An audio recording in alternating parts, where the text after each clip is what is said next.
Hello everyone, today we're going to be continuing the reading of Blaire Wilson's first book by Jennifer Castle. Chapter 14, Not Romantic at All. "I'm so excited," said Mrs. V. "I have goosebumps on my goosebumps." We were all sitting at a big table on the restaurant patio. Kat, Gabe, Dad, Mrs. V, and me. I propped up my tablet, and Dad had his laptop open with the budget spreadsheet he was working on. I started with my ideas for the ceremony at the gazebo, swiping through photos on my online inspiration board. There were images of gazebos covered in a rainbow of colored tulle fabric, strung with twinkle lights and decorated with huge paper butterflies. "What's that?" Kat asked, pointing at a picture of a pinwheel.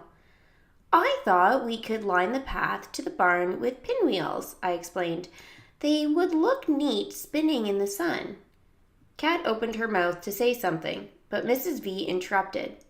"That reminds me," Mrs. V said. "I had a brainstorm when we were at the gazebo earlier. We need a red carpet down the aisle. Gabe's father and I owned the Red Carpet Queen store chain, and we always put a red carpet out in the parking lot for grand openings. Everyone felt like royalty." Kat looked at Gabe. Mom," he said. "That's great for a grand opening, but maybe not a wedding." Fine, just an idea. Plenty more in here," Mrs. V said, tapping the screen of my tablet. "But we must have a bubble machine. We always had them at our big sales at Carpet Queen. Remember, Gabe? When you were little, you liked to eat the bubbles. Anyway, they were my husband's favorite thing. A bubble machine will make it feel as if he's here at the wedding, too." "Great idea," I said, grinning at Mrs. V. "It would be so fun to walk through a cloud of bubbles." "Just as long as Gabe doesn't eat them," Kat teased. "Okay, now the reception," I said. I showed them more rainbow tulle this time, wrapped all the way up each of the barn's wooden posts. The place cards would be origami fortune tellers made out of rustic brown paper, and the wedding favors would be packets of seeds that read, "Let Love Grow," in shimmery ink. In the corner of the barn, on a stack of hay bales, we would put a chicken nesting box where people could put their cards for Kat and Gabe. "I'll paint it in sparkly lavender with Gabe and Kat's nest egg in gold letters on the top," I explained. The nest egg part was Mrs. V's idea. Mrs. V grinned. I showed them my ideas for table decorations. "Check out these sparkly floating gold candles I found," I said to Kat. "We can put them on all the tables and bowls with stones and water from the creek, with more tulle and some twigs, and the wildflowers from the field that you like. What do you think?" There was a long pause. Finally, Kat said, "Whoa." "Is that good?" I asked. "Do you love it?" Kat glanced at Gabe, then leaned back heavily in her chair. "Sprout," she began, "you have so many fun ideas. It's a lot to take in." My heart sank. She hates it. "It should be a lot," said Mrs. V. "Katerina, this is a wedding. Weddings are supposed to be big." "Not if you don't have the budget for it," Kat replied.